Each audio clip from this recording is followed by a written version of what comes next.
ভারতে রপ্তানির খবরে ঢাকার বাজারে ইলিশের দাম কেজিতে বেড়েছে ২০০ টাকা।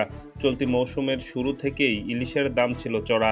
এর মধ্যে নতুন করে দাম বাড়ার ফলে মধ্যবিত্ত ও নিম্নবিত্তের বাইরে চলে গেছে জাতীয় মাছ ইলিশ। শুক্রবার ঢাকার বাজারে ১ কেজি সাইজের প্রতিটি ইলিশের দাম হাঁকানো হয়েছে ১,৬০০ থেকে ১,৭০০ টাকা, যা দুদিন আগেও ছিল ১,৪০০ থেকে ৫০০ টাকার মধ্যে। এছাড়া একদম ছোট সাইজের ইলিশ আগে ৫০০ টাকা কেজি দরে বিক্রি হলেও এখন ৭০০ টাকার নিচে মিলছে না। রামপুরা বাজারের মাছ বিক্রেতা ইউনুস হোসেন জানিয়েছেন, ভারতের রপ্তানির খবরে ইলিশের দাম আরও বেড়েছে। মোকাম থেকে ইলিশ আসছে কম। চাঁদপুর ও বরিশালেও দাম বেড়েছে। ইলিশ ব্যবসায়ী কামাল হোসেন জানিয়েছেন, ইলিশের মৌসুম প্রায় শেষের পথে, বাজারে ইলিশ কম।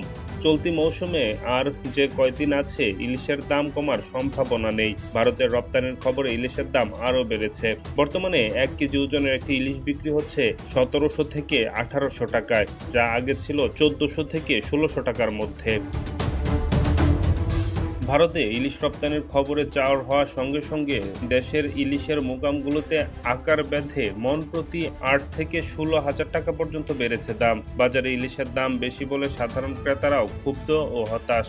প্রজনন মৌসুম সামনে রেখে ১৩ অক্টোবর থেকে ইলিশ ধরার উপর ২২ দিন নিষেধাজ্ঞা শুরু হবে। নিষেধাজ্ঞার পরপরই শেষ হবে ইলিশের মৌসুম। তখন আবার জাটকা ধরার উপর ৮ মাসের নিষেধাজ্ঞা থাকবে। ফলে এখনই ইলিশের শেষ মৌসুম বলা চলে। ডেস্ক রিপোর্ট, নতুন সময়।